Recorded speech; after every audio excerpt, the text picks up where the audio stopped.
A long time ago, in a galaxy far, far away. Well, maybe it was just on the internet. Hey, what do I know? I'm just the announcer. Anyway, 3 people decided it would be a bright, brand new original idea to get together on the internet and rant and rave about all sorts of different topics. Everything was fair game.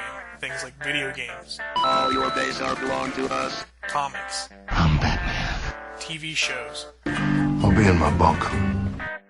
Movies. Time to nut up or shut up. All we cared about is there was some sort of nerdy aspect to the topic. So have a seat, kick your feet up, and relax with our hosts, the Adahy. Well, I want to cut you all. I'm just going to cut you all. Naki. I say dicks a lot. Dicks. Chris. I had Admiral Akbar in the back of my head going, "It's a trap!" And our weekly special guest host. Now, let's get ready to talk about all things good and nerdy. Hello everyone, and welcome to episode 19 of All Things Good and Nerdy. This episode is going to be a little different. This week we've got pretty much the entire cast has other obligations, so I know we're only less than 20 episodes in, but we're putting together a best of for All Things Good and Nerdy. We're going to take some of the biggest highlights of the show we've had so far and replay them for some of you that might have missed it if you've jumped onto the show at a later date, or just because we thought they're really funny. As we go to each replayed bit, for lack of a better term, I'll give a short introduction, maybe give a little bit of background as to how this conversation came up. It's probably not going to be a full 2-hour long episode. We're probably going to be about an hour, but I promise you next week we'll be back with the entire cast and crew again. The first highlight we're going to take care of in this week's Best Of episode is we're going to go back to the very first Rumble Pit matchup. For those of you that might have been listening, I think it was around episode 7 we started doing the Rumble Pit. And our first matchup was of 2 different Space Marines. We had Marcus Phoenix from the Gears of War series paired up against the Master Chief from the Halo franchise. And to be honest, the name Rumble Pit for this bit kind of came from Halo because you have the one arena that is the Rumble Pit. You have a 1 versus 1 fight. And for those who don't remember, we'll just go through the rules of the Rumble Pit real quick. These 2 characters are locked inside this arena, this Rumble Pit. They're given their basic loadout of weapons, and they have an urge to kill the other one to survive. In some cases, the character might be inherently good, but in this case, this Rumble Pit forces them to be evil, to want to kill. So that's how we get around some of the problems you'd have where a character might not want to kill another one. So, without further ado, we will start our first bit in the Best Of series. This is Marcus Phoenix versus the Master Chief, Sierra 117 from Halo 3. Enjoy. Our bit here, this is going to be our first running of the Rumble Pit. Let's get ready to rumble!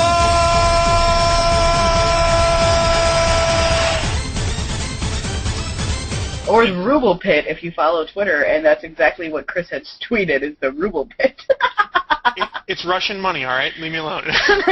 But for those that might have missed our description of what the Rumble Pit is in the Rumble Pit we take 2 characters from movies, TV show, video games, whatever. We lock them in an arena where they have to fight each other to the death, and we have to argue over who would win. And this week in the Rumble Pit, we are going to be... Excuse me, I just lost my screen a second. I I wasn't on top of the ball. We're going to be pitting the Master Chief from the Halo games up against Marcus Phoenix from the Gears of War games. We will assume that they have their conventional loadouts, so basically whatever weapons you'd have on the first level. So Marcus Phoenix has a load of grenades, he has his Lancer machine gun and a pistol.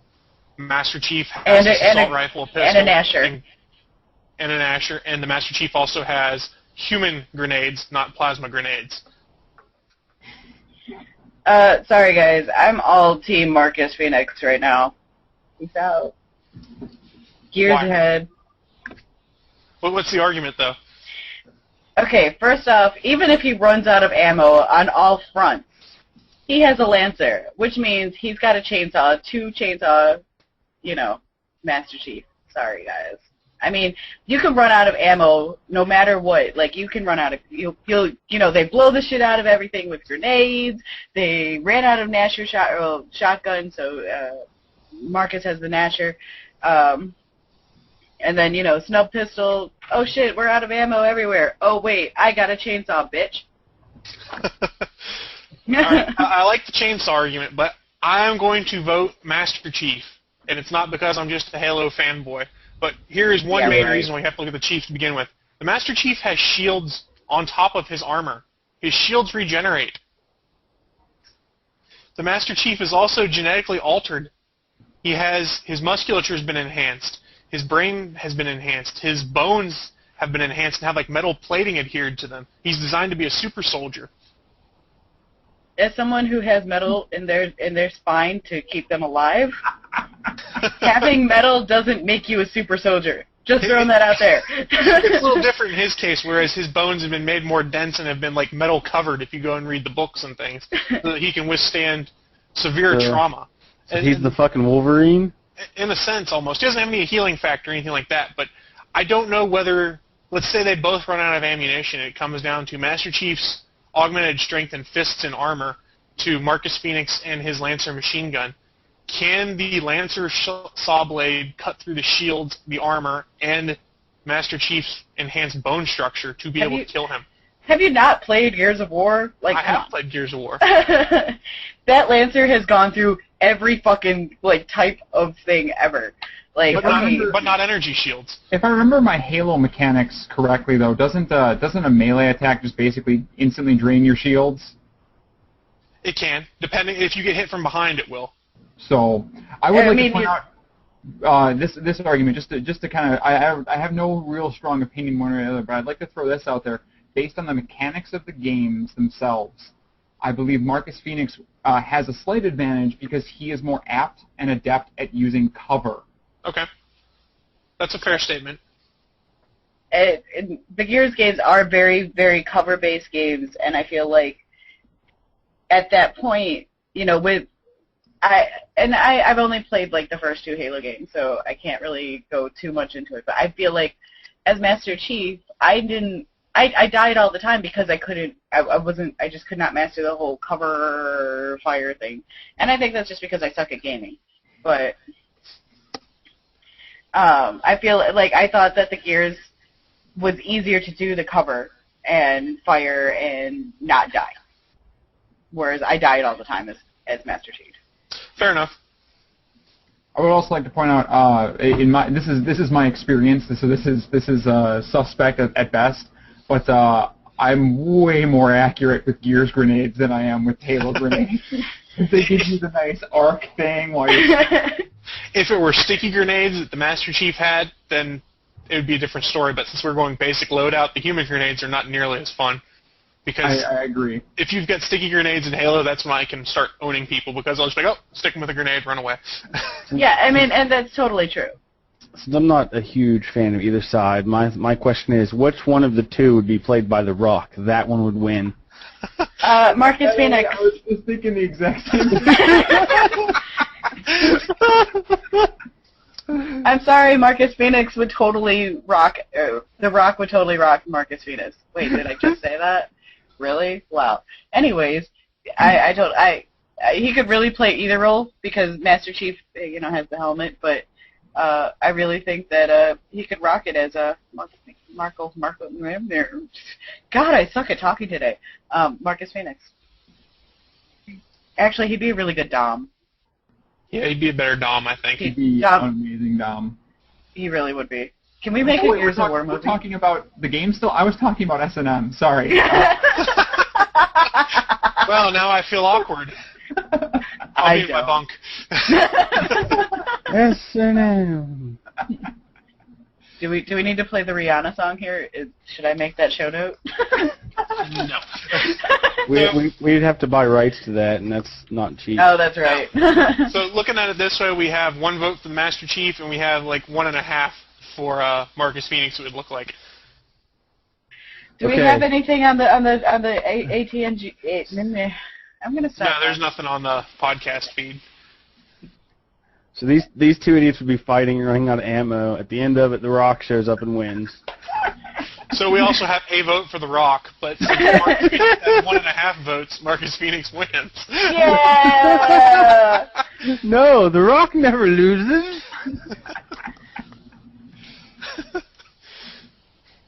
Well, all right. So next week we're going to do The Rock versus the world. Actually, for next and week, The Rock would win.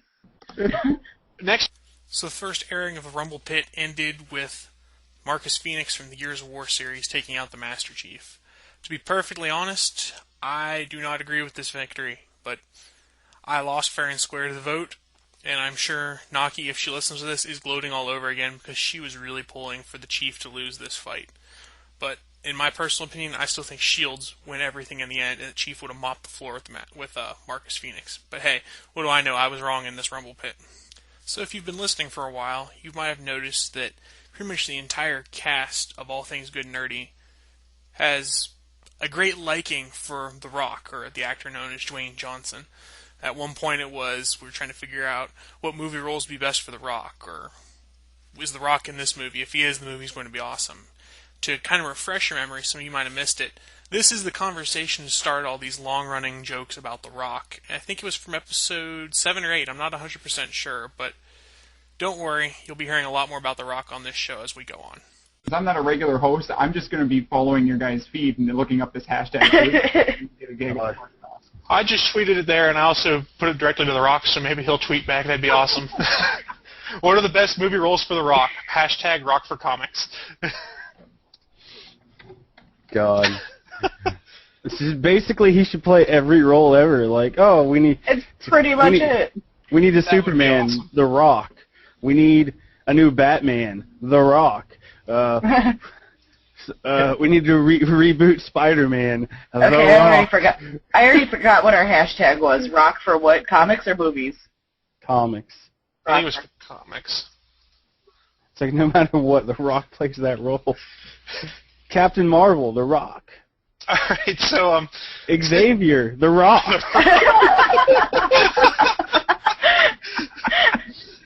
Wow, I've completely lost my train of thought with that mental picture now. I think The Rock should play Galactus in the next Fantastic Four movie. That would be fantastic. I would. Oh, okay. But then again, I seriously just like it's The Rock. I'm gonna go watch it. It's cool. Miss Marvel, The Rock.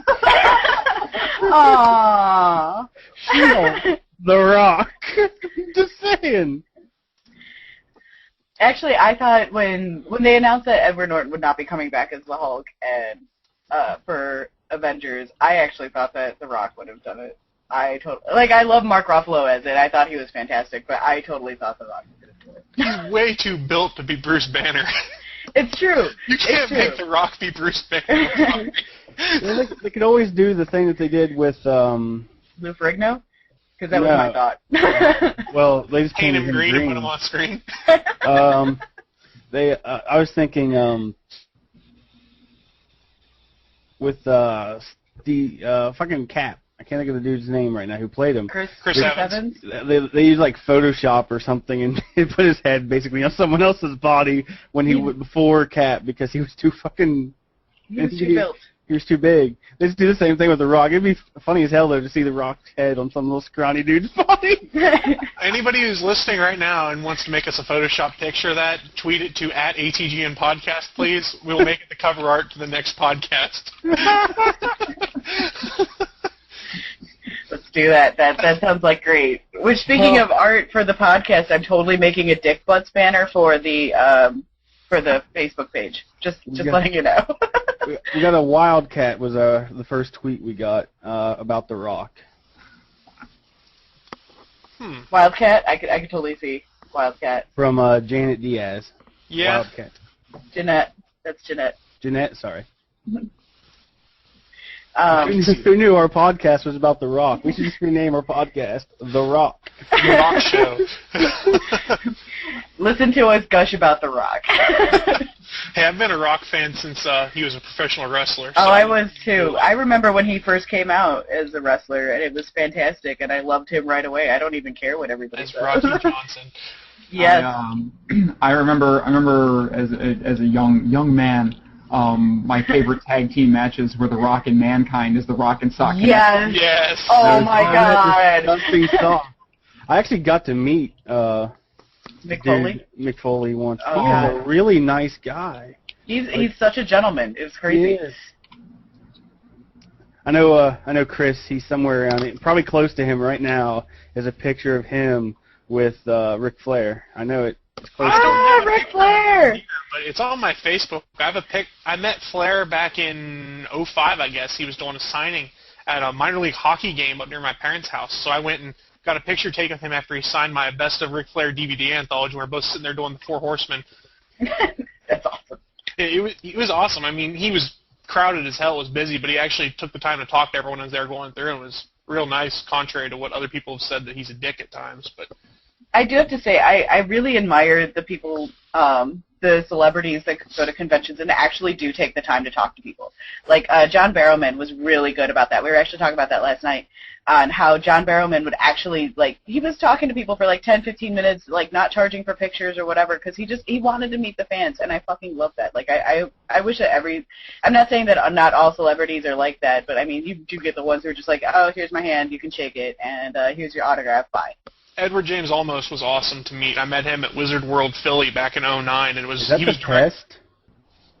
What? What's that? Is that the Pest? That sounds like, who's the dude that plays the Pest? John Leguizamo. Okay, that's why they're kind of close to each other. Okay, never mind. John Barrowman is hot. I'm sorry, John Barrowman is John Barrowman. Captain Jack. Excuse me, I'm sorry, I need to go into a moment. I'm just thinking about John Barrowman. Anyway. Well, let's move on to the next topic then, so that we can get Naki focused off of John Barrowman. The Rock. And we will stop talking about The Rock for now, but but why? Oh, God damn it! I hate my life. Actually, guys, I want to bring this home because I've got one more role for The Rock. I was just thinking one of the characters in Guardians of the Galaxy, Drax the Destroyer. The Rock is Drax the Destroyer. I would watch it. Yes, I'd watch it. Is that not perfect? Like, yeah. I really hope that they cast him as. Oh man, that would be fantastic. I'm going to argue that The Rock should have been Bane in Dark Knight Rises. Yes. I don't know. I really like Tom Hardy so far. It's like as little as Tom Hardy's tiny. That's the problem. He is tiny, but you know what? I've liked Tom Hardy in everything that I've seen him in. Like, I don't know if you saw the movie Warrior, but he was fantastic in it. And like, and that's just my background. Is for those of you who don't know, I used to. I can't currently. I used to do Muay Thai fighting along with, I've always followed fighting and UFC and professional boxing and all that stuff. And I thought that Tom Hardy, like, completely blew that movie out of the water. He was just fabulous. I loved it. And plus Inception, like, he was fantastic in Inception. So I'm really excited to actually see him as Bane and see what he can bring to the table for it. Sorry, I'm going to shut up now. First of all, I fully admit Naki was right. Tom Hardy was awesome as Bane. I never really had any doubt as to that, but I kind of still think it'd be interesting to see how The Rock would look in that role, just because he is a physically intimidating dude, and I think he would have added a different dynamic to Bane. But that being said, I don't know if he would have been able to pull off Tom Hardy's use of just his eyes basically to act, since you couldn't really see his mouth or much of his face for any of his acting during that movie. Now, you might be asking why we just spend about 8 minutes talking about ATGN's love of The Rock. Well, one of these other best of bits we're going to come up and play here in a little bit might have a reoccurrence of this theme. In fact, a few of them might have a reoccurrence to this theme, just because once we find something we enjoy, we tend not to let go of it because it makes us laugh. And I hope it makes you guys laugh as much as it makes us laugh in the end. Moving on to the next part of our best of, we're going to go back to another Rumble Pit matchup. This was actually our most popular one based off of Facebook and Twitter responses, and I think it was probably the second one we did. In this matchup, we took Dr. Henry Jones Jr., a.k.a. Indiana Jones, and paired him up against Captain Malcolm Reynolds from the Firefly series. And we had a pretty good spirited debate in this one, and in the end, I think it was a lot of fun, and well, I'll leave it up to you guys to determine whether you think we made the right call or not. Coming up next is Indy versus Mal in the Rumble Pit. There'll be like several people in the background just milling about. That was the worst part, I think, of the remaking of Star Wars. Just extra people added in milling about everywhere. I don't know. Han shot first, damn it. Yes, he did. And Darth Vader should not go, no, right before he kills the Emperor. That is also dumb. Although I will say, I do love the addition of the new button in my life. Are you guys familiar with the new button? Yes, I've seen it. Yeah, it's like the best thing ever. It punctuates every terrible moment in my life. It kind of does. It's pretty perfect. No. It just keeps going. And it going and going and going. And just some warning for people, I imagine the complete collection of Indiana Jones will also include the last Indiana Jones movie we like to pretend never existed. So you don't have to watch it. Indiana Jones discovers Scientology. He's going to meet Tom Cruise? That's what that movie was. It literally was Indiana Jones discovered Scientology, and I kind of wanted to kill myself. Well, It was just, ugh. In celebrity news, though, we have learned that the Scientology mind washing does wear off because Katie Holmes is getting a divorce. So I just think divorce sucks so much. I feel bad making fun of them, but holy shit, am I happy that Katie is free. Jeez. Maybe she'll jump on top of a couch and go that she's free, instead of Tom Cruise jumping on a couch going, I love Katie Holmes. It would be pretty great if you got on Oprah to do that, actually. Except Oprah doesn't have her own show anymore. She do it on Ellen. Network? Yeah. Do it on Ellen. That's what we should. That's like the new Oprah is Ellen. Ellen is such a baller. I love Ellen. All right, folks. Let's head over into the Rumble pit now. Let's get ready to rumble!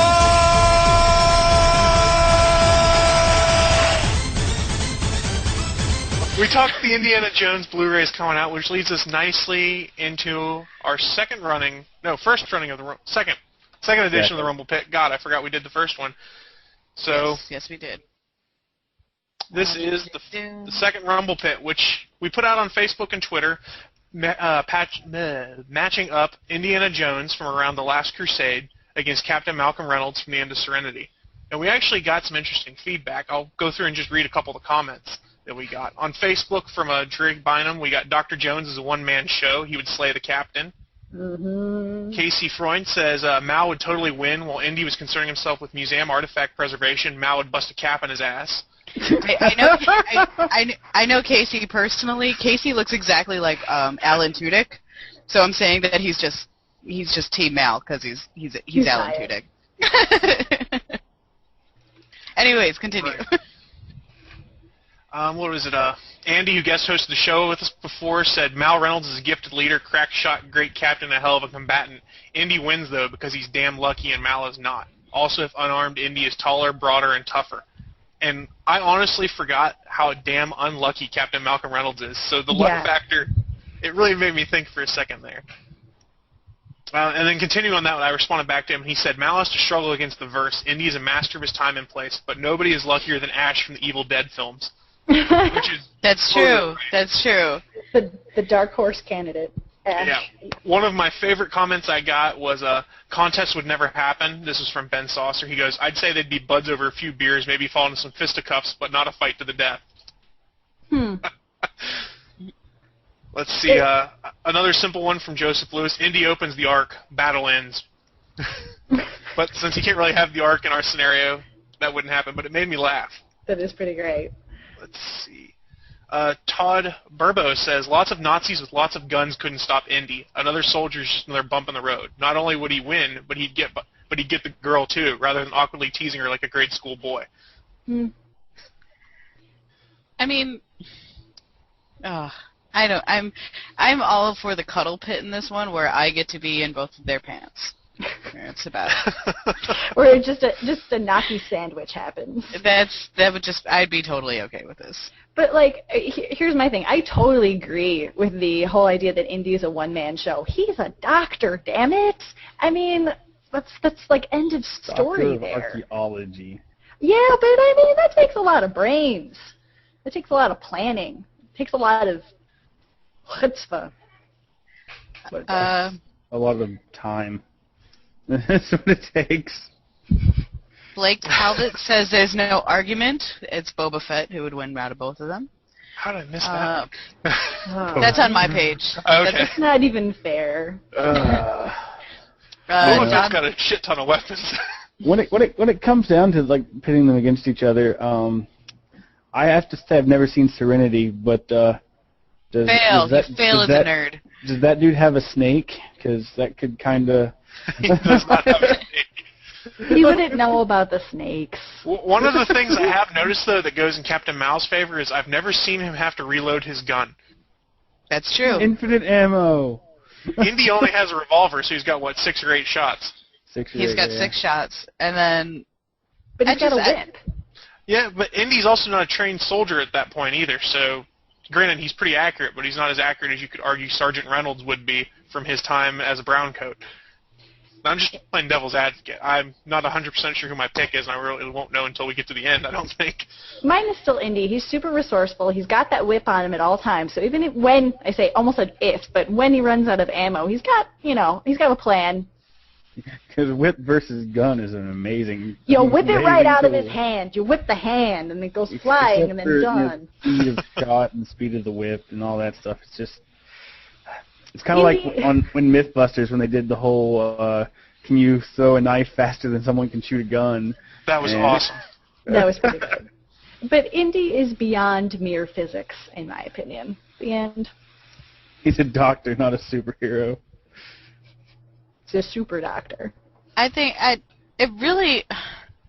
The thing is that Malcolm, and I'm not saying that Indy doesn't have this as well, and I'm just playing devil's advocate because, like I said, I really just kind of want to be in the middle of this rumble pit.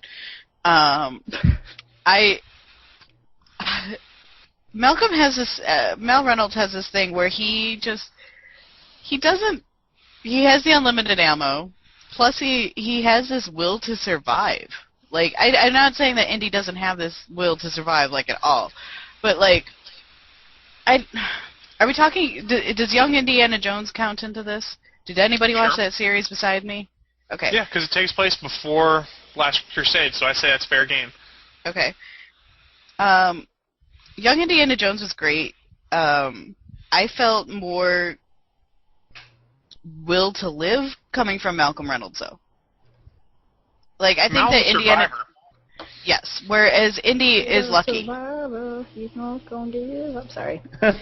Wow. Destiny's Child just happened. I wasn't even... It's weird because it was really strangely involuntary. It was like Beyonce kind of took over my soul for a second there, so sorry. Continue. She's channeling, Beyonce's channeling to Trin. Mm-hmm. And now I've completely lost my train of thought. You were referencing Young Indiana Jones.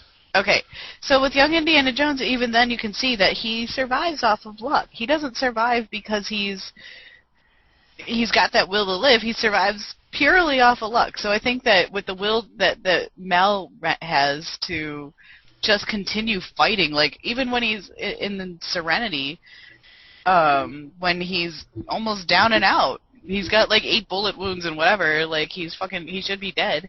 He's still fighting, and I'm not saying that Indy wouldn't do that, but I don't think Indy's ever been put in that situation. Like, I'm trying to think back. The thing is that I think that Mal's will to live comes from his desire to protect his crew. There's always a greater thing at stake than himself, which pulls him along. But for Indy, he's always about self-preservation. I mean, I don't feel like there's anything... Mal's a lot about doing the right thing. Yeah, Mal's about doing the right thing, even if he gets drugged there kicking and screaming. And if he has a pretty floral bonnet, he's going to win automatically, because it's intimidating as all shit. Yes, that's true. That's very true. I had to put that picture up because it made me laugh. I love that picture. But if you're really throwing the both of them in the rumble pit, and Mal doesn't have something greater to fight for, Indy's just going for his life and his whip, I think Indy is going to have that fire inside more than Mal would. All right, so we've got 1 vote for Indy right now. I'm so torn. Well, let's go with Adahy next then. Since he's been awful quiet, he looks like he's been thinking a little bit. What are you thinking? I don't remember what else that dude was in. Like, I know I've seen that dude in something. Dude? The bonnet dude. Oh, that's Captain Mal. He's been in Castle and... That's Nathan Fillion. Yeah. He kind of looks like the dude from Firefly, but I don't know. That is the dude from Firefly. I saw like one episode of Firefly. I've seen like one episode of Firefly. That kind of looks like the dude from Firefly. There was a screen kick out from Firefly, actually. Will someone please shut off his mic? He's done talking now. I could do that. That would be very nice. I hate this is going to be my like nerdy fault is if it's sci-fi, I usually hate it. Really. Oh. I didn't know that of you. So do you want to abstain then?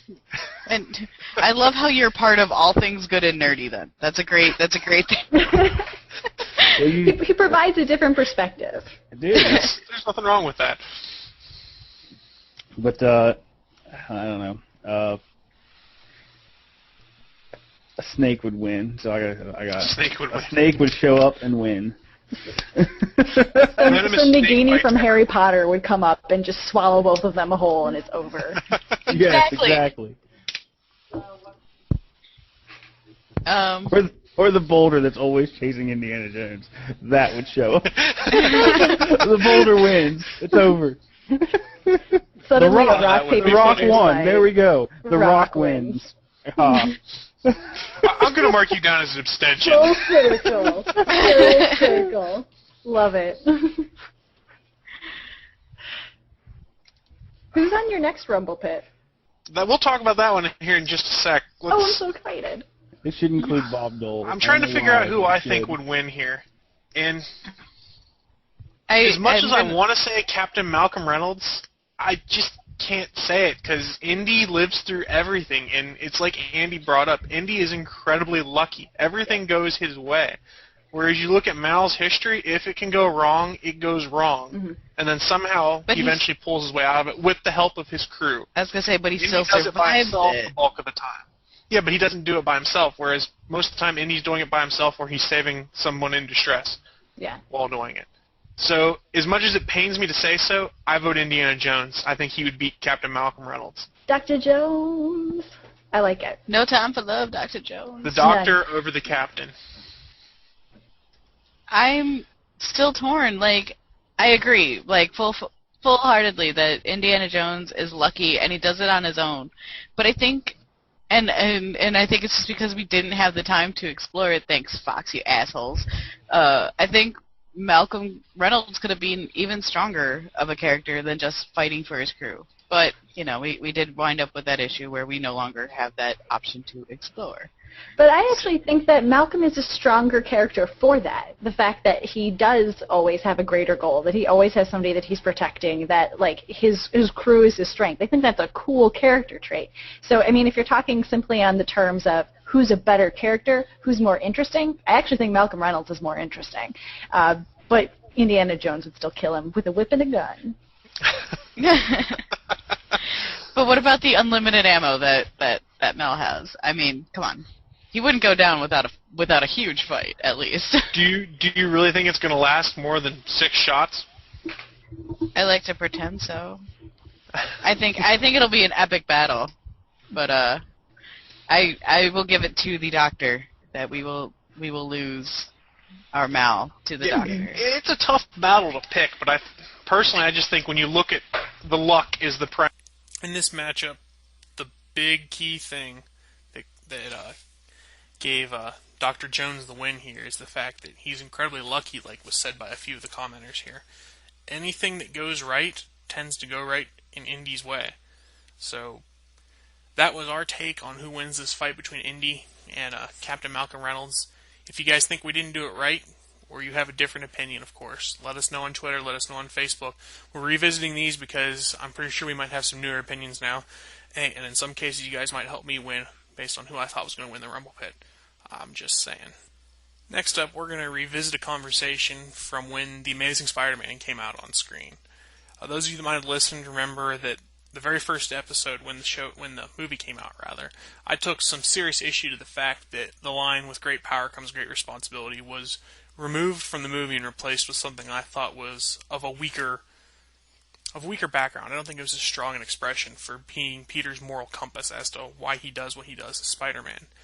However, during that episode, I hadn't caught up on all the comic books I owned that I needed to read ahead on. Luckily, the next week I actually caught up and I had read New Avengers 27, and it gave me, well, it showed what I thought was the perfect reason as to why "with great power comes great responsibility" is the character-defining line that should have been in the movie The Amazing Spider-Man. So coming up here is me going into super dick mode, basically saying that this line should have still been in the movie, so why the hell wasn't it? But enjoy my rant. Well, you guys mentioned the Spider-Man movie briefly. Somebody did, and this gives me a chance to further clarify something I said last week. So we're going to say I'm going to super dick mode here, so I can further clarify something. Warning! Warning! You are now entering super dick mode. Here we go. I had big issue in The Amazing Spider-Man with the fact that never once is the iconic line, with great power comes great responsibility, used. Oh, not this again. Hey, shut up. You're not allowed to talk when it's in super dick mode. I get the floor. Mute him. Do it. I'll mute you all. But anyway, they came up with their own line, which I don't think worked very well, that was, your father thinks everyone has a moral obligation to do their best to help people, or something to that effect. Now, last week we debated this, and I didn't have the best words, and if I had actually read my comic books that were sitting here that I'd bought, I would have found them. Let's see. In New Avengers issue 27, this one right here, written by Brian Michael Bendis, who's written Spider-Man for 10 years in the Ultimate Verse, written him in all the Avengers books. Spider-Man is trying to explain to Hope Summers, why heroes have a responsibility to do the right thing, and he talks about with great power comes great responsibility. And I'm going to read 2 panels here. He says, with great power there must come great responsibility, and ever since that day I've been trying to live a life that resembles what those words mean, and I can tell you they mean everything. I can also tell you this. You can live every day of your life trying to think of something more profound or more on the nose, but for us, for people like us who suddenly find themselves looking out at a crazy world and not knowing what the hell we're supposed to be doing in it, I can tell you that just remembering with great power comes great responsibility can completely define you. That's why it should have been in the movie. That's Brian Michael Bendis' words right there. That line needs to be used. I don't care if you're trying to reboot and make an edgier Spider-Man. You don't take out the core expression that makes that character in every comic incarnation, every film incarnation beforehand, every cartoon incarnation. With great power comes great responsibility is the line that defines Spider-Man. Even if you're not a Spider-Man fan, you can probably ask someone, and they'll go, oh, that expression's from Spider-Man, because it has gotten that powerful. All right. I'm done. So, I'm not sure if you guys all agree with me or not, but I still really think the lines, with great power comes great responsibility, should have been in the movie The Amazing Spider-Man. But hey, I've said my piece on it. You guys have a different opinion. You're, of course, free to let us know the typical ways, Facebook, Twitter, etc., etc. We are always looking forward to hearing your feedback, and I'd like to see if I'm alone on this island of thinking that it should have been in the movie. But enough about listening to me rant and rave about Spider-Man. Let's get back into something fun again. We're going to go back to one of the more recent Rumble pits from episode 17, because I think we had a really good rant about it. This was Boba Fett versus Deadpool in a fight to the death.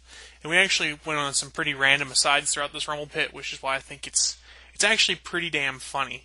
So, coming up in this fight to the death, we have Deadpool from Marvel Comics versus Boba Fett from the Star Wars saga. I almost said trilogy, but he's in both trilogies, I just realized.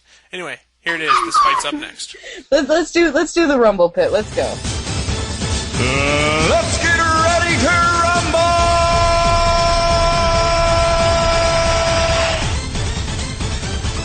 We've got a lot of feedback on this week's Rumble pit, so I really want to do this. Really? I didn't even know what it is. we've gotten a lot. Like, this is crazy. So the Rumble pit this week is Deadpool versus Boba Fett.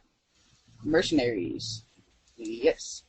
Okay, so let me hop on the All Things Good Nerdy page so that I can see everything. Boba Fett's a pussy.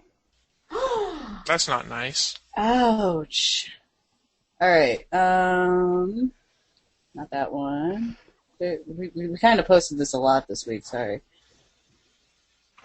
There we go. Okay, so. Read. I'm getting there.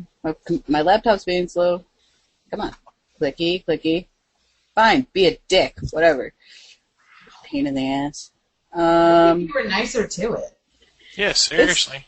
10 years old. It's Haven't you ever heard of Wheaton's Law before? Don't be a dick. I'm a dick to my laptop because it's been a dick to me. So, all right. Xavier Lamont, who is a stand-up comedian that I've worked with a few times. Hi, puppy. This better be funny, Xavier. Reposted it to his wall, and we got Louis Ryan says Deadpool. Joe Motzi says Deadpool. Nobody's giving any sort of feedback as to why, though. Right. Because he's fucking Deadpool? Ian Ellis says snarky comments about the real winner being anyone that doesn't know who Deadpool, or he spelled Bubba Fett, are for the win. And he hashtagged, I don't read comics, I like girls. Xavier responded with, simply put, that might be a bad place to challenge me, bro. My record speaks for itself in that regard. Plainly, one can do both. Well, I do. And I reminded him that I'm a lady who also likes comics and Star Wars, so whatever. Don Shanahan says Deadpool. Ian said, okay, now Ian came back and says Deadpool.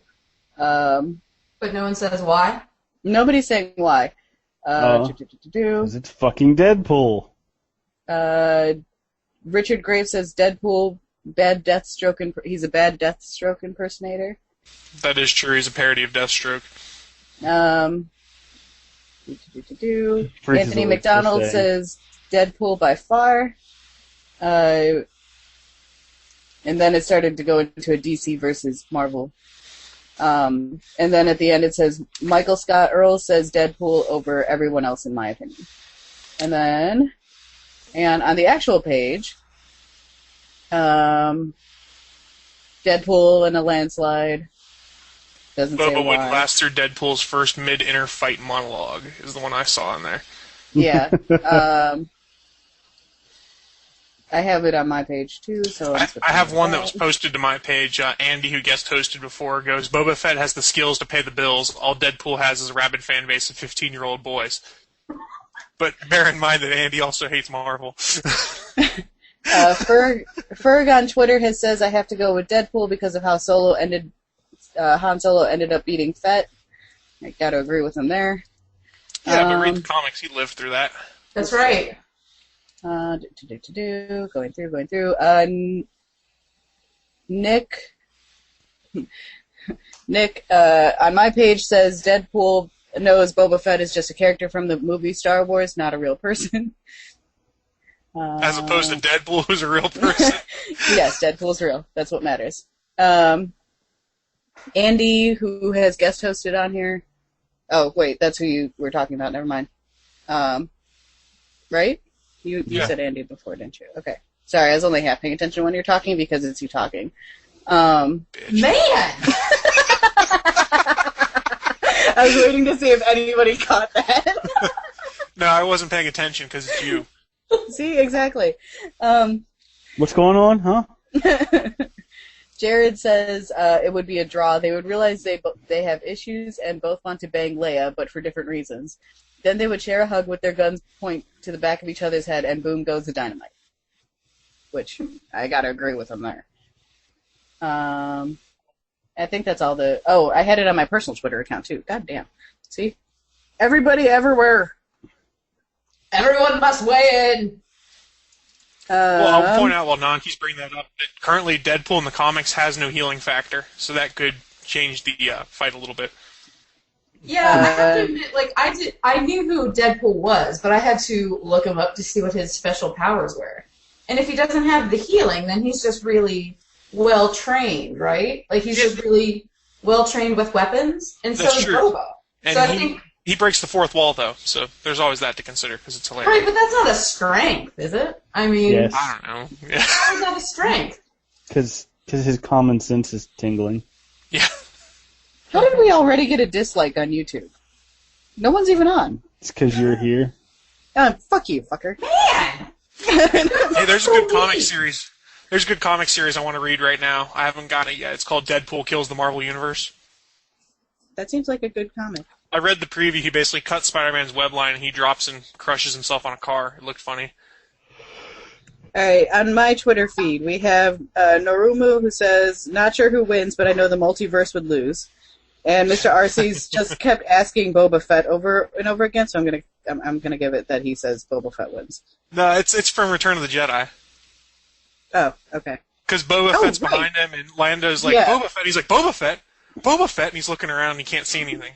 Yes, now I remember. And you call yourself a Star Wars nerd. I am! I'm just so tired. Shut up. Don't. It's a trap! It's a trap! The trap. The trap. It's all a trap. Well, I'm going to do contrary to everybody and say Boba. It's Deadpool. That's fine. You can have a different opinion. No, my opinion is the only right one that better matters. Trained then, or I think they are evenly trained with, their weapons and such. But I think it comes down to, is the guy who is snarky and talks a lot going to win, or the guy who's quiet and doesn't speak much going to win? So I'm going to go Boba. If we learned anything from real life, snarky assholes always win. In real life or in TV life? I mean, look at Ryan Reynolds. He's ruined how many movies? If you notice, I haven't been sitting in front of my mirrored wall lately. How many movies have you ruined, Chris? Only one. All of them. I've only never been in a movie, but that's beside the point. I have. I win. I was in The Dark Knight, but you have to find me. I can't even find me, so I was an extra in The Dark Knight somewhere. My friend that I used to work with was in The Men Who Stare at Goats. We called him Hollywood then. He was only in for 1.75 seconds, we found out, but we found him and did screen captures and hung them all up over the office. Aw, that movie was awful. I went to high school with a girl who was in My Stepmother as an Alien. Cool. I went to junior high with the girl who was in Even Stevens on a regular basis. My trainer at one of my jobs slept with Jennifer Garner. Okay, so he's For real though? For real? Yeah, isn't he Penis Bros with Ben Affleck then? He had pictures of them going to prom together and shit. They went to because she went to high school here in Charleston. She did. Did he have her underwear as proof?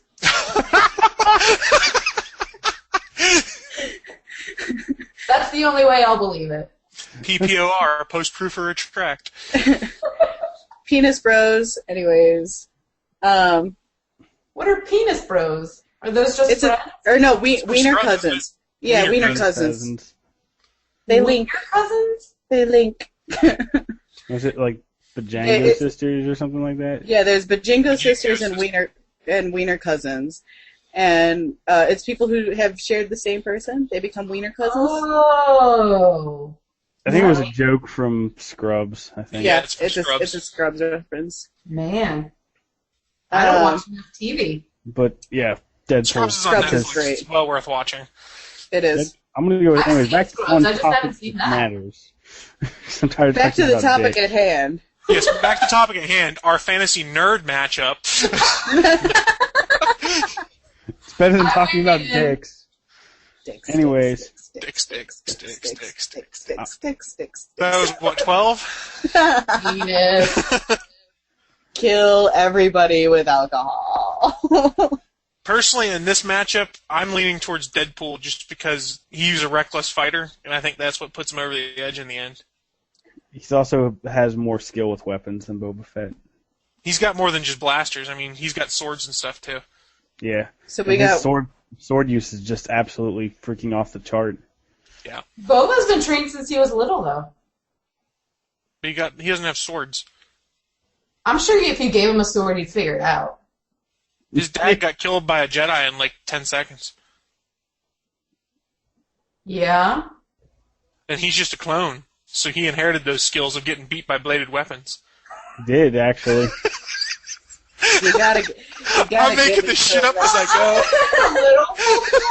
I mean, I don't want to point fingers. Oh no, point fingers. Point fingers. Because this is our show, and I tell you to point fingers. Hey, that wasn't bad for a made-up reason. I think it's actually a really good match, because they both have that, like, need for justice kind of thing, and I don't know.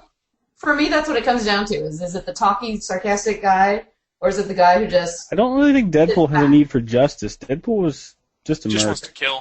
He just wants to kill bitches. Oh. And that makes him better, because... Because he has no agenda? Exactly. I don't know. My vote goes to Deadpool. I'm sorry, Kathy. Girl power and all, but I gotta go to Deadpool on this one. That's okay. I have the same reasonings as these two do, just less assholey. It needs to be more assholey. Well, you made up reasons. What the fuck? We're just kind of making But shit they up. made sense when you look at the reasons I made up. No, not really. Yeah, I'm gonna go with not really too, but Fuck you all. Eric, I appreciate you countering our dislike with a like. Appreciated. Sorry. Aw. YouTube comments. That's We real. love you, Eric. Eric's also the one who provided me with this brand new webcam so that you all can actually fucking see me. I don't know why you would want to see me. I think most of the comments should be put the old camera back. what was it? Since we have a chick on the webcam, isn't it like tits or GTFO? Is that what we're supposed to do? That's what the expression has to be.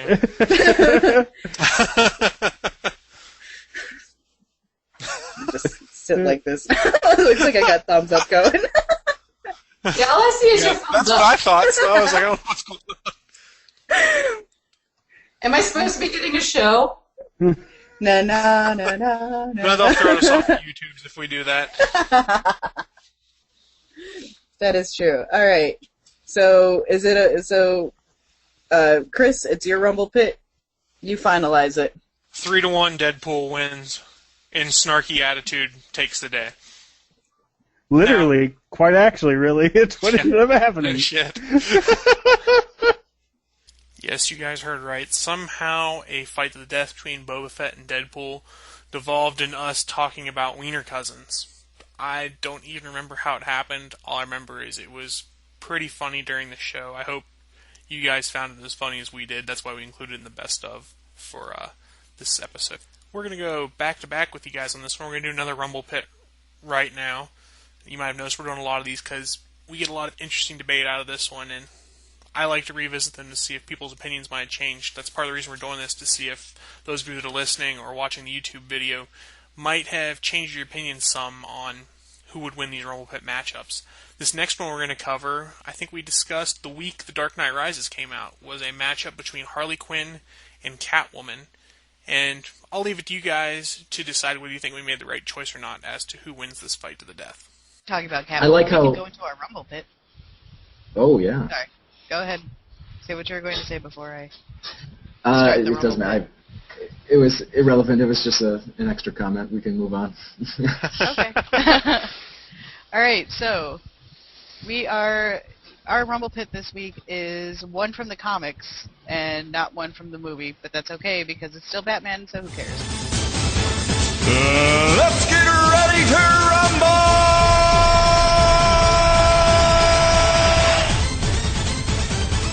We are pitting the very catty Catwoman against I'm too tired to even think of something witty at this point.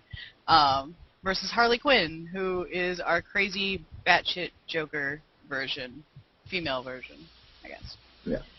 So I didn't get much in the way of discussion on my end. What did you guys get from anybody ever? Before we One of go my into our friends opinions? that I was talking to basically said that Harley would win because she's crazy and you can't predict her. And then Yeah.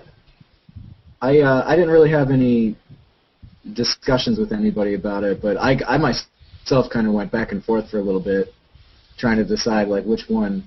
But I ended up landing on Harley as well, because Catwoman is very self-serving, and Harley is just insane and is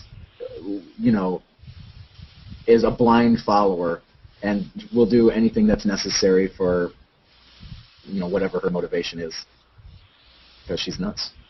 Michael Meneghini, I'm probably butchering his name, on Facebook says Harley would win, for she is insane and has the Joker to back her up. Bottom line, you can't beat crazy. They just be crazy, yo. yeah, Batman beats Joker all the time. Of course, you could argue Batman's crazy. I was gonna say Batman's got his things going. I mean, if you're just pitting Harley Quinn against Catwoman by themselves with no outside interference, I still think that Harley is crazy enough to just, Catwoman may be dressed like a cat, but Harley Quinn will literally scratch her eyes out. I get more of a sense of that than I would from Catwoman.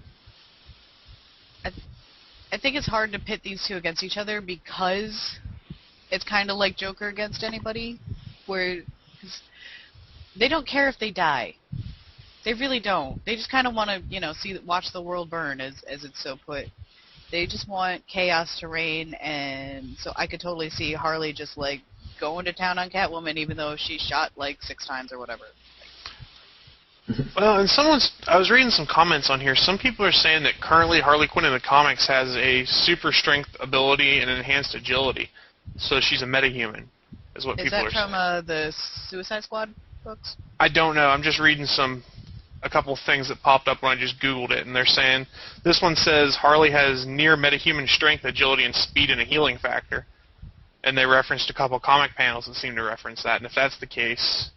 Well, are we going reboot? Because if we go reboot, because I think that's new Suicide Squad. Well, she's got the comic costume from before that. I don't know. Oh, really? Yeah. I don't ever remember her being a meta. I don't ever remember that either. That's why I'm confused. I haven't seen... It's got to be from one of the other books, because of the 5 that I actively read and collect, I don't think I've seen Harley Quinn pop up once in the new... Yeah, DC I've never universe. seen anything about metahuman abilities, anything like that. So we'll just say no metahuman abilities, just Harley Quinn as we know her. I would say that Catwoman is probably the more skilled fighter, and she's got more toys. I mean, because especially if you play like the Arkham City game, she's got all sorts of different gadgets and toys she can use in a fight. I agree. The insanity factor is hard to handle, though. The thing is that Catwoman has a conscience, where as opposed to Harley does not. And you got, if you even look at just Mad Love, where you really see the side of Harley Quinn, she's fucking batshit. And just the crazy factor, like her insanity outweighs most of Catwoman, especially since Catwoman has a compassionate side. Mm-hmm. Whereas Harley has no compassionate side whatsoever. She just kind of wants to kill everything and then make love to the Joker. Because everybody likes that. And I think that even probably comes before wanting to kill everyone. She's got that psychotic obsession. So, you could use that as a weakness then, too. Say the Joker says, no, you can't kill Catwoman. See, here's one of the things, though, is Catwoman can take Batman in a fight. Batman mops the floor with Harley. That's true. That's very true. Yeah. Yeah, I mean, it's difficult to say, because it really just depends on the circumstances for them to be fighting. Catwoman and Batman regularly stalemate. But you also have the issue of Batman has feelings for Catwoman as opposed to he does not have feelings for Harley. So he could hold back, technically. That we know of. That we know of. Are we writing some crazy fanfic now? No. Don't Google that. Don't Google that. Don't Google that shit either. Batman writing are done. I don't know, I just wrote a Harley script, and now I'm writing a Catwoman script, so that's cool. Harley's a lot of fun to write, just throwing that out there. Oh, I could see that. If I have to vote, my vote in this Rumble Pit matchup would be for Catwoman, because I think she's the better fighter. I think it's close. But I'm putting my name on paper for Catwoman. I think I still have to go Harley. Sorry, Chris. I think Harley would, it depends on, if it's a battle to the death, I think Harley's going to win. But I mean, if it's just a straight fight, like 10 rounds, who would win the most? Maybe then, you could give. Well, maybe I think we pit in that instance. We pit the Rumble Pits as to the death, right? Yeah, they're locked in and they want to fight each other to the death is the stipulation. So, yeah, I think that I still give it to Harley then if that's the case. Yeah, fair enough. I mean, it was a toss-up for me. I literally just decided like 2 minutes ago. I think Catwoman has the will to want to live and survive Harley, but I don't think she has the means to as much as Harley does because Harley has the insanity on her side. Mm-hmm. So I'm giving it to Harley in this case. Fair enough. So if you're watching, discuss say with Harley us wins. if you're watching. You can discuss with us if you're watching this live. I am on the Twitter page and the Facebook page and on the YouTube channel. So if you want to discuss things with us, feel free to message us. I am paying attention. I swear. I probably should have said that at the beginning, but I do this every show, so I just kind of well, feel now like that it's over, if you want to talk now, about it some more. But that's cool. I am on all three. If you guys ever want to contact us while we're doing the live show, I'll probably start saying that in the beginning from now on. Getting good at this, right? Guys, how's my hosting abilities? Am I fired episodes. Now? I'm fired. Aw. Nobody's fired. It's all a volunteer organization. You don't fire volunteers. Yes. All right, in case you missed it this morning, we are giving away a PlayStation 3 game of Lego Batman 2. All you need to do is tweet at us the answer to this question. Which 6 actors appear in the 3 of the live-action Batman movies? And then we also, if you are in the Chicagoland area, we are giving away 2 tickets to the premiere of Holy Bouncing Boobies, a Batman burlesque. And for that, you need to tweet at us who are the original 3 to play Catwoman. You can in the tweet 1960s. At us in the 1960s, sorry. Yes. Extensive. So who can Google search this the quickest? And get to, I guess it's a random draw, so. Well, I was going to say we could do this Monday, but I think Wednesday would probably be better, so that way people have time to download and listen. That's fine. So we'll draw on Monday or Wednesday at 6 p.m. Central Time, 7 p.m. Eastern. Wednesday is I don't even know what day Wednesday is. Day is Wednesday. Wednesday is the 25th. Wednesday would be yes. Right? Okay. Calendar right behind me, yeah, 25th. So on July 25th by 6 p.m., you need to answer us which 6 actors appear in 3 of the live-action Batman movies for the PS3 game. And for the tickets, who are the original 3 to play Catwoman in the 1960s? For the tickets to Holy Bouncing Boobies. I just like saying that name. Anyways. It's a great title. It is a good title. It went through a few title changes, actually. My original title for it, the original script I did wasn't strictly 60s Batman. It was kind of like a 60s Batman with a lot of modern elements to it, and I wanted to call that the Dark Nude. But by the time we got around to the final, the second draft of it and everything, we went through variations of Holy Bouncing Boobies, Holy Bosom, something like that. I don't know, but yeah, we landed on Holy Bouncing Boobies. I think Holy Bouncing Boobies was a good name choice there, because it amuses the crap out of me. Yeah. Well, maybe I'll do a sequel to it, and I'll go a much darker route, and then I'll do the Dark Nude, and there you go. We'll go from there. Because everybody wants to get dark and gritty with their burlesque, right? Hey, and you can always do a third one, the Dark Nude Rises. Well, that could be the male version. You could do the boylesque to the Dark Nude Rises. The Dark Nude Rises. In the end, it was a tough decision, but I think only the 3 of us made it a little easier to figure out the way ahead. But Harley Quinn ended up taking out Catwoman. And looking back at it, I'm still leaning towards Catwoman winning that one just because she's got a lot more training. She's not insane, and I think that a smart fighter is a better fighter. Plus the fact she can take Batman and Harley can't. I think that comes into play a lot. Next up, we're going back to another Super Dick Mode rant. In this case, it was ranting about the second reboot of the Battlestar Galactica series that Bryan Singer is going to be producing. And this argument spun into a larger argument, but I would include everything for its context. We started talking about the Battlestar reboot and why it didn't make sense, and then it turned into kind of a discussion overall about rebooting television shows and movies, about when is the right time to do it and how's the right way to do it. I think it was a pretty interesting debate.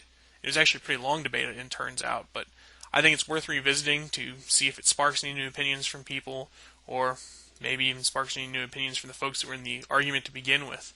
But coming up is the rant about rebooting of movies and TV shows way too soon. This has been special requested that we talk about this.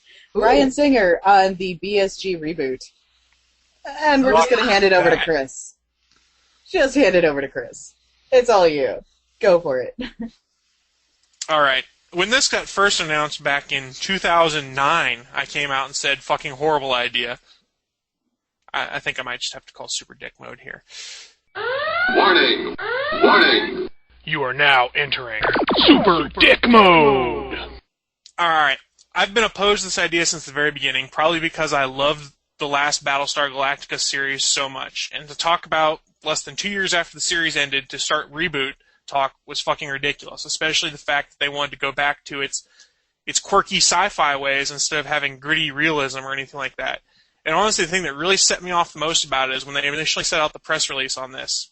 It said, quote, "It was later that Ronald D. Moore and David Icke developed their take on the material for a sci-fi series that went on to critical acclaim, earn the admiration of a loyal, if somewhat small, audience. Number one, fuck you, sci-fi. That was the highest rated show on Sci-Fi Channel when it was on. And then you canceled all the other shit, so it's your own damn fault. You cannot say that Battlestar Galactica had a small audience. They won friggin' Peabody Awards. When's the last time they had a show on Sci-Fi Channel that won any kind of fucking award? Number two, going back to do a campy sci-fi reboot of Battlestar Galactica after people have embraced what just came on the air is dumb. Let the product sit for a while before you start talking about doing a reboot. This is the problem with everything we're doing now, is everything is reboot-centric, and it annoys the piss out of me. And I lost my train of thought as I clicked on the chat button. But I guess what I'm getting at here is that this reboot is not necessarily a good idea. I don't understand why they're doing it, and I hope it fails. Because leave it alone, let it sit. It does seem awfully soon to have a reboot already. Well, and the worst thing is they originally announced it back in 2009 that they were going to do it, because I went on a rant on my blog about it back then and said it was a fucking terrible idea. And then they let it sit for 2 years and didn't talk about it, and now they're coming back out again like, oh, we're going to do it. It still hasn't sat long enough. They're still talking about doing other Battlestar shows back in the universe that was created by Ron Moore. So I don't understand what they're doing other than just being greedy. Well, it's besides the fact that it's going to be another total cash grab and be campy and stupid. Like, the thing is that there's no creativity left, I feel. Like, all the creativity that is left in Hollywood is pushed down so far that we don't even see or hear about it anymore, and now we're stuck with stupid shit like Jersey Shore and, you know, all that ridiculous stuff of reality TV. That's really cheap to make. And then if we have creativity, it's a reboot. I mean, they did V, which I thought they did a really good job with V. It was better than some of the other reboots, like Knight Rider was terrible, Bionic Woman was terrible. I only saw the first episode of Bionic Woman, and I fell asleep during it, so therefore it had to have been terrible. The only good thing about Bionic Woman was the evil Bionic Woman played by Katie Sackhoff, and she was only going to be in like 3 episodes, so I knew I was in trouble then, when the character I liked was not going to be on there for long. Right.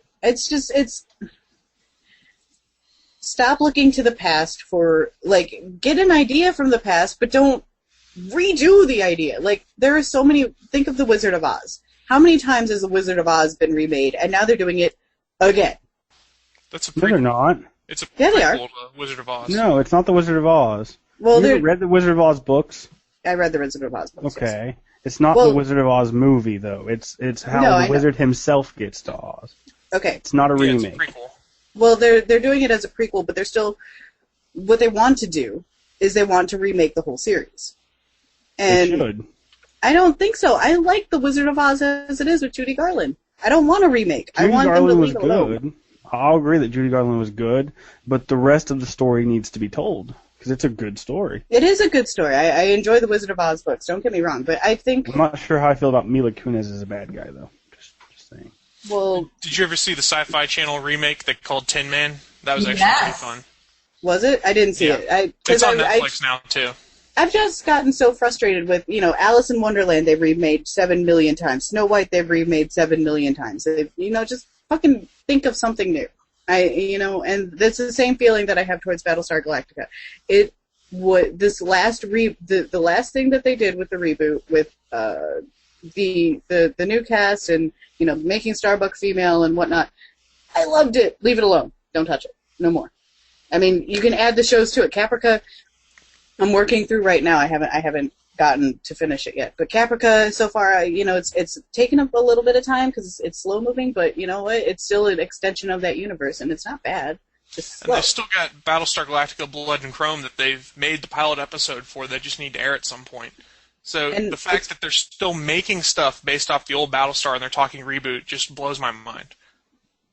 It doesn't make sense to me, and I'm so tired of these reboots and remakes and blah blah blah blah blah. Think of something new.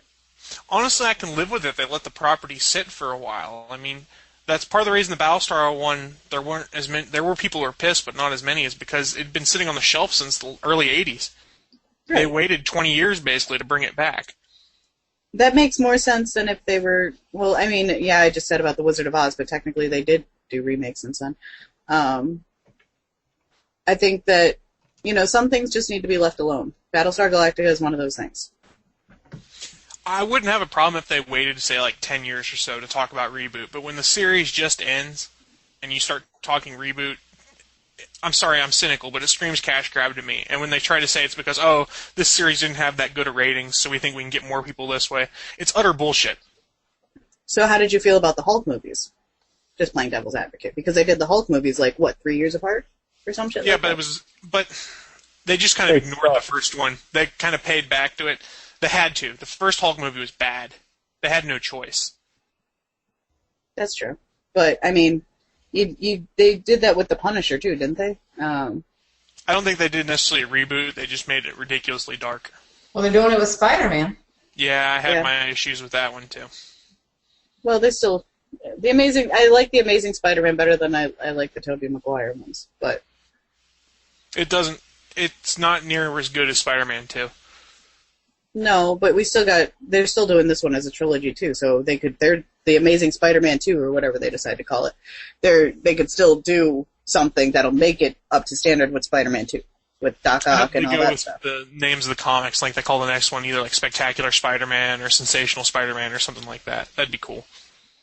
Well, it seems like if it's not offensive to do a reboot if the first one's just shitty. I think that's the rule. I think you really have to look at your fan base. Redo. I think you have to look at your fan base and pay attention to what they're saying more. I think is what it needs to be said as. Right, and in all fairness, how many people are going to come out and say they love the Ang Lee Hulk movie? I can't think of many. I saw it twice and fell asleep twice. Yeah, I rest my case. You never fall asleep at a Hulk movie. That's how bad that was. The only reason why I saw that movie, because I had no real desire to, was because I was working in a movie theater at that time, and I would be running food into the theater while that movie was playing, and that's how I saw it, was in clips of running running food into that theater.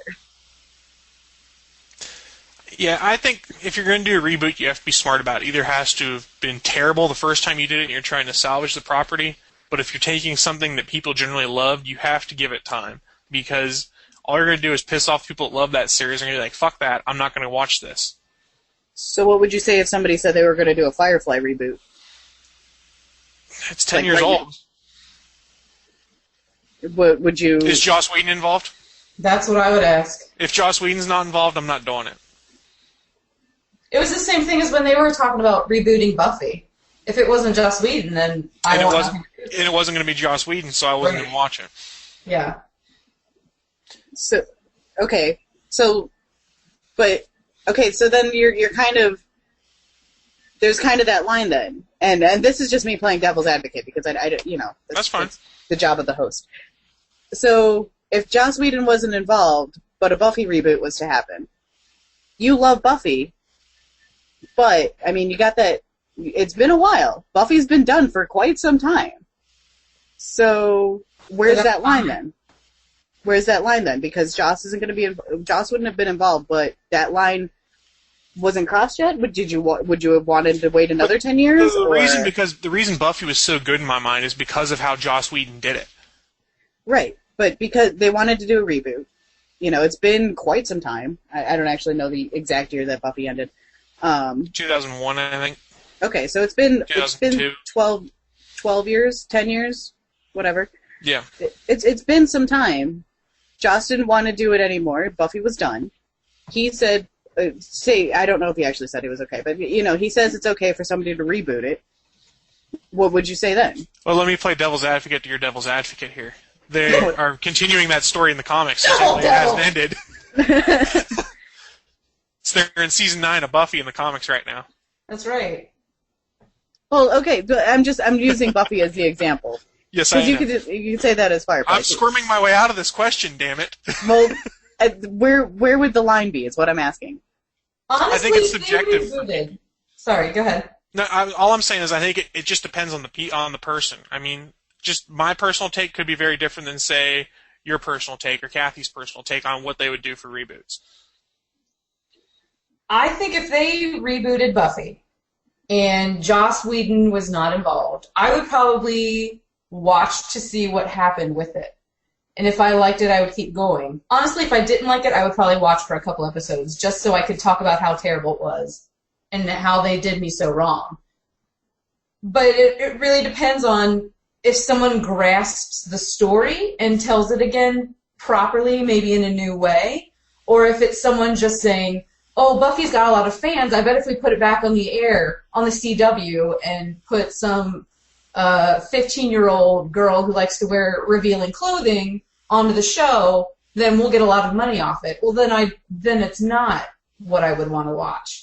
So I mean, now you're making me feel dirty about liking the first Buffy, but then I remembered that I was a lot younger then. Okay, I'm just throwing this out there as apologies. Like, my internet is starting to get real shoddy. I don't know if my dad started working downstairs again or something, but I'm sorry if I suddenly cut out. Okay, so we'll go back even further then, because Buffy's hard. Let's do Star Trek's probably a good example you can go with because they just rebooted it. And I'm looking at my DVD shelf here to see what I have. Let's go with Star Trek. Say somebody wants to reboot do another Star Trek, and we're not talking the movie that just came out. We're talking a whole new Star Trek series. Depends on who the captain is. Just saying. Who would you say would be a proper captain then? And I'm not talking like. They almost did that show. It needs to fucking happen. It's not going to happen now. They're too committed to this reboot they just did. But what did you say for captain? George Takei. Oh. See? You want it to happen too. Who doesn't want that to happen? I mean, you can. Oh my. That's like, who doesn't like you? It's just, you really have to, there's so many lines that comes with the whole reboot thing that I think, yes, it's very easy for us to go up in arms and, I'm going to hate this, I'm going to hate this, I'm going to hate this, and then you go into it and you're like, oh, okay, it's okay. Like, because I know I felt that way with the new, when Nolan first came out with the new Batmans. Like, I was just like, oh, didn't we just do a Batman movie? Like, I remember feeling that way with Batman Begins. And I was very glad that, Nolan did it because it turned out to be awesome. But I didn't know that going into it, But you see, they were doing that to rehab a franchise, so I don't have really much of an issue with that, because Batman and Robin killed Batman for years. It did, but, you could still put that argument there, because, they had just done the George Clooney Batmans.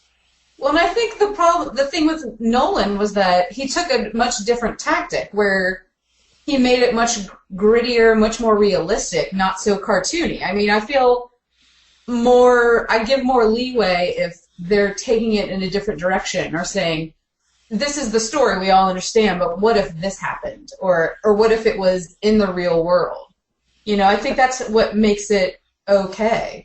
Okay, so just using Buffy again as a reference. So if they took the Buffy characters and then they flipped them over, they were like, we're going to make this even grittier than what it was in the original series that Joss Whedon created. Would you still watch it? Maybe. I might try it. Yeah, I mean, I wouldn't shoot it down from the get-go unless it looked really stupid. But there are things I would like to see. I'd like to see Buffy with, not the CGI, but the what's the word I'm looking for? The effects that we have today. Because, those first vampires that get dusted, they look really cheesy. And, that's kind of the charm of it. But it would be nice to see it redone with today's movie magic. I keep thinking of fucking Pee Wee Herman as a vampire. From the movie? Yeah. I love the movie. I watched the movie. Pee Wee Herman, though. Oh, because it's bad, but it's good. I think when you think of like bad CGI, I automatically think of Doctor Who, and like even now the CGI is awful, but I fucking love it. Like it's great. So I think, and you know, people were very down on Doctor Who when it first came back, kind of weirdly. Like it was kind of weird. To go back and read some of the old posts, like when Christopher Eccleston was announced as the Ninth Doctor and whatnot, and people are just like, you know, what are they doing? Blah blah blah. Doctor whatever. But anyways, that was complete. I hope that was a direct quote. Yeah. You want some bad news? Blah blah blah. Whatever. Do you want some bad news? What? I have some horrible news. What's your Apparently horrible news? there have been some rumors floating around that a certain quote unquote actress that you may have mentioned earlier is actually going around trying to find directors and whatnot, and interested in playing Wonder Woman in a Wonder Woman movie. Did Megan Fox? You're fired, Adahy.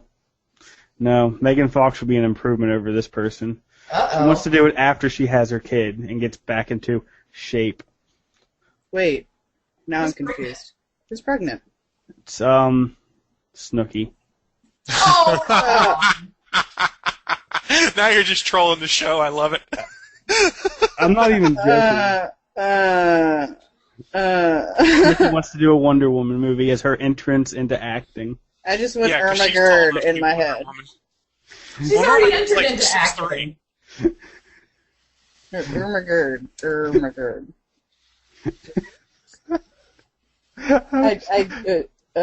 I googled like Wonder Woman actresses and found this article, and I laughed, and I had to close sure it it wasn't because dated April 1 before you start quoting it. Please. I'm gonna go find it again. Well, she can say all she wants, but it doesn't mean it's gonna happen.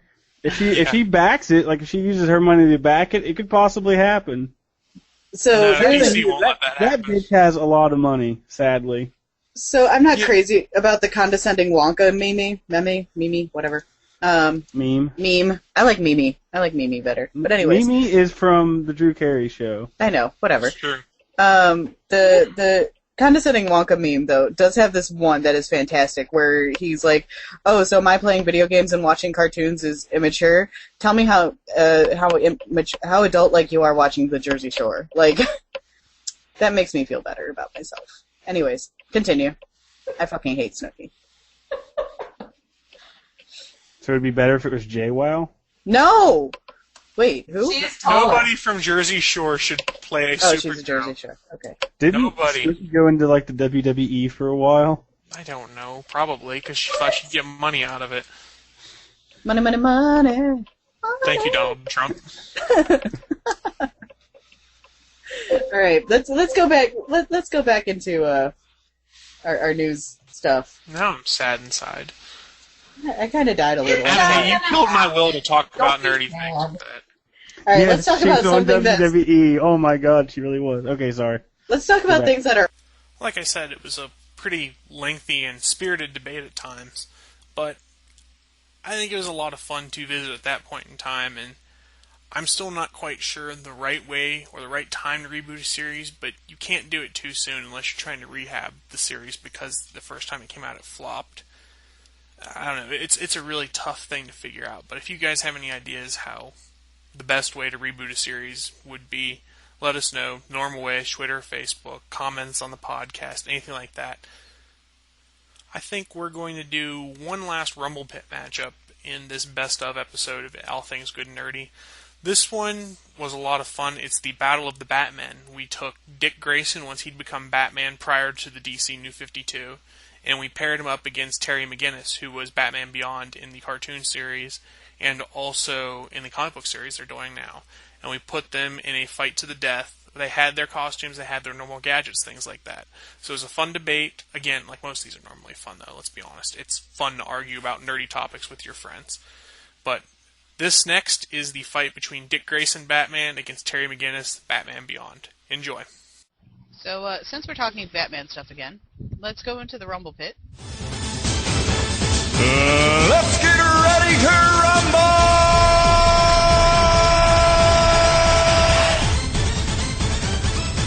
We've had some interesting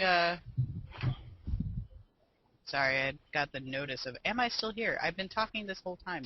Yeah, I just got it too. This Rumble Pit was actually, we got a lot of feedback on, which I was happy to see. Yes, let's talk about it, because... For those that might not have heard before, this week's Rumble Pit is a matchup of Dick Grayson as Batman versus Terry McGinnis, who was Batman Beyond in the cartoon series. And I can go through and read some of the comments we got off of Facebook. First up, Ryan, who's guest hosted before, responded with, Terry. Don't get me wrong, I love Dick. Heyo. But with just standard equipment, McGinnis has a clear advantage. And I asked him what advantages he's speaking of. He goes, flight, stealth, augmented strength, and all or most of the same gadgets that Grayson ends up with in a fight. Not to mention he can stealth mode and turn invisible. Exactly. And then he then encouraged Naki to go watch it because she hadn't seen it yet. It's true. I've not seen Batman Beyond. I have the second disc of the first season, but that's it. I don't know why. That's all I have. Adahy responded with, I repeat, Adam West out of fucking nowhere.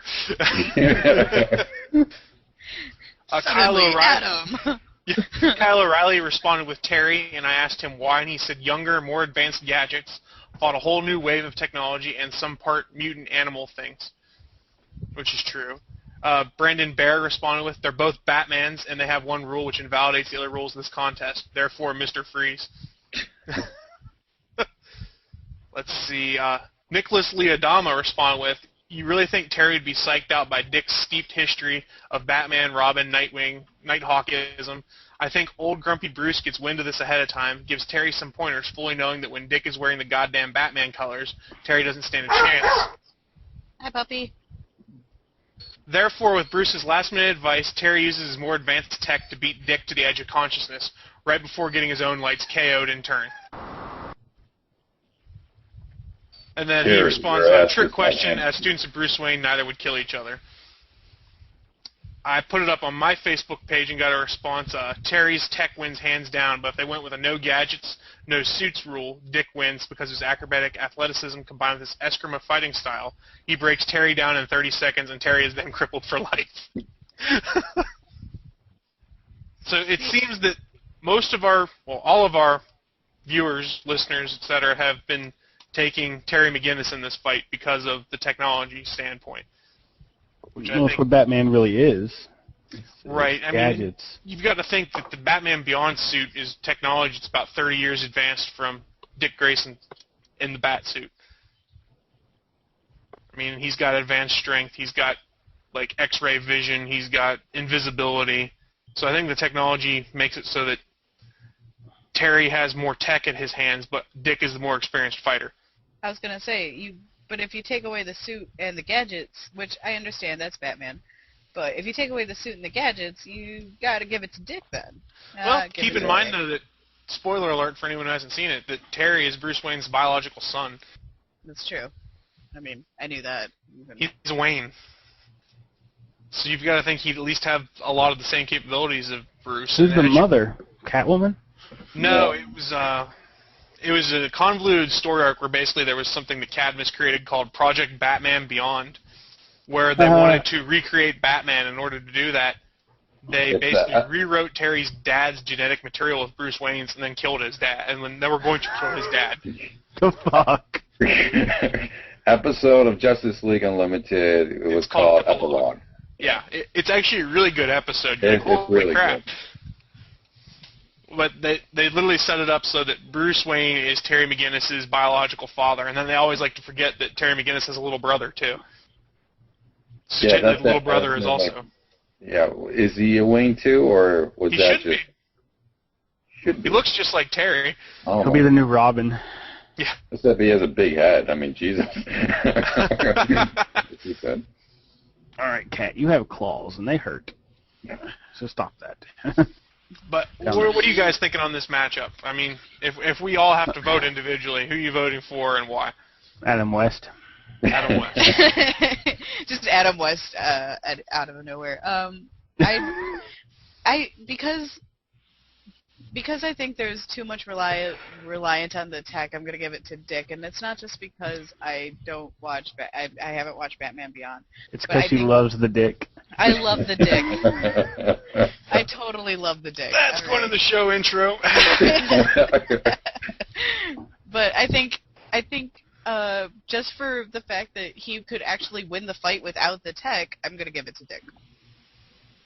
But the technology is here, though. I mean, they both come with their standard equipment. And I'm still going to give it to Dick.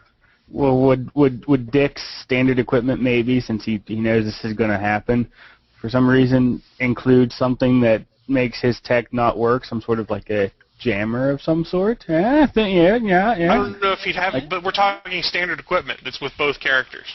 So carousel reversal spray is standard equipment. The thing is that so much could be considered repellent. Standard equipment. So. I would love to see this matchup actually come to life in an animated feature. Wouldn't it be really cool? It would be really cool, but I think the funny part is that when Dick and Terry are fighting on the computer screen back in the Batcave, you see old Bruce just smiling and laughing and making commentary throughout the entire thing. Yeah, I could see that. It would have been a really cool Elseworlds episode for Batman Beyond too, if they could have done something like Terry gets thrown back in time and has to fight Nightwing or something like that. I don't know. My personal vote, with the suits and the technology, I think that Dick Grayson has the edge in fighting skills, but Terry can be more devious and tricky because he's got more technology and toys at his disposal. I mean, he can go invisible and just try and pick them off. I go with Terry McGinnis. Without the suits, Terry would get his ass kicked, though. I go with Terry, too, because he's a Wayne. Yeah. I mean, I can just see that, too. I mean, Terry would be on the comm link going, any suggestions, boss, or dad, or whatever like that. And then you see old Bruce going, you're on your own. They come a popcorn eating and a chip, and he ace. Yeah, I could see old Bruce from that series just having a field day with this. Nice move there, Terry. See, I just think that because for the fact that, that Dick could actually fight without his stuff, I give it to him. So. Well, so can Terry. He just doesn't have quite the same amount of experience at that time. I mean, he's a well-trained fighter. I mean, there's scenes in Batman Beyond where he does fight without the suit, or he has to use a less advanced version of the suit. When, getting back on Jess's point where, if he doesn't have the suit and the gadgets, Bruce can just have a field day and press the emergency switch. His suit goes completely dead. All right. That's true, too. You actually see Terry going, fuck you, Dad! All right, so to run down the votes, we have 1 for Dick Grayson, we have 2 for Terry McGinnis, and 1 for Adam West. And our viewers have voted for Terry McGinnis. It would seem on whole. So coming out the winner in this Rumble Pit matchup would Adam be West. Batman Beyond. Adam West for the win. So the winner in this fight was Batman Beyond, Terry McGinnis. I think a lot of the reasoning to that, revisiting what we said, is he's got a lot better gadgets, his costume's more advanced, and can help him out a lot more, whereas Dick Grayson has to rely primarily on his physical gifts. But hey, like I said, it's always fun to debate these things. Well, folks, that about wraps up everything for episode 19, the best of all things good and nerdy. We kept a little shorter than normal. You're going to get out about less than an hour and 40 minutes, so a little shorter than normal. I swear next time we'll be back close to our 2-hour mark when we have the full cast. Before we sign off, though, I just want to take a moment to say thank you to everyone that has guest hosted All Things Good and Nerdy in the past. Without your help, a lot of what we've done wouldn't be possible, and we really enjoy having the guest hosts in because they help us add fresh and new perspectives to the show as we record it. I was going back through my notes. I saw we've had 14 people guest host the show in the past, which I think is huge. It'll take a little bit of time, but I'd like to personally say thanks to all our past guest hosts. Like I said, we've had 14 of them. I'm just going to read through their names real quick to give a personal thank you, if you will. Thank you to Derek, to Elliot Serrano, to Bob Peters, to Michelle Ely, to Ryan, who's guest hosted twice and is coming back a couple more times, to Andy, to Gene, to Trin, who's also guest hosted twice, to Cody, to Carlin, to Dan and Jeremy Eden, to Eric Ruskak, I always mess up his name, I apologize if you're listening, Eric, if I messed it up, to Kathy Kammer, and to Carly Spade. Thank you so much for guest hosting All Things Good and Nerdy in the past, and like we've always said, you guys are more than welcome to come back whenever you want, so if you want to come back, just let one of us know. Well, folks, that about wraps it up for this week. it's down to me for the shameless self-promotion time. So don't forget our regular hosts are myself, the Adahy, and Naki. You can find the Adahy's information at theadahy.com or on Twitter at the Adahy. Naki you can find online at onenerdykupcake.com. In that case, one is spelled out, or you can follow her on Twitter at onenerdykupcake, where the one is actually the numeral. As for myself, you can follow me on Twitter. I'm at Roundtable Nerds, and I run the website nerdstheroundtable.com. As for the podcast itself, you can find the podcast online at atgnpodcast.com. It's also available via iTunes through the marketplace. You can also listen to the show via Stitcher Radio. In both cases, just look for the show name, All Things Good and Nerdy. If you want to leave us a comment on anything you've heard or seen on any of the live streams, you can send us tweets directly to at ATGN Podcast via Twitter. You can hit us up on Facebook at facebook.com/allthingsgoodandnerdy. If all else fails and you want to leave a audio take of your opinion, you can call us on Google Voice. We're available at 304-806-ATGN. Call us there, leave your opinion. We'll include it on the show so that people can hear what it is you're saying and our response. Well, that about wraps up everything for episode 19 of All Things Good and Nerdy, the Best Of show. We will be back next week. We will stream live at 11 a.m. Eastern Standard Time. And from there, we will take the podcast and we'll have it up on the internet for you guys to listen to in audio form, and it's always available to watch the video format if you really want. Thanks so much for tuning in, guys, and we will see you next week. Have a good one. You've been listening to an all-new episode of the All Things Good and Nerdy podcast. Keep up with the show and its hosts by following us on Twitter or Facebook. The show can be found on Twitter at ATGN Podcast or on Facebook at facebook.com/allthingsgoodandnerdy. All Things Good and Nerdy streams live every Sunday at 11 a.m. Eastern Standard Time. You can watch us live, or better yet, you can download the podcast. The podcast is available on iTunes. Just search for All Things Good and Nerdy in the podcast store. Or alternatively, you can download the podcast directly from our Podbean website, which can be found in the attached show notes. If you would be interested in acting as a guest host in an upcoming episode of All Things Good and Nerdy, let one of us know either via Twitter or Facebook. We're always looking for new guest hosts who would be interested in being part of the podcast. All Things Good and Nerdy has three main hosts, those being the Adahy, Naki, and Chris. That's it for this week. Don't forget to tune into the show next week. We'll see you then. Bye.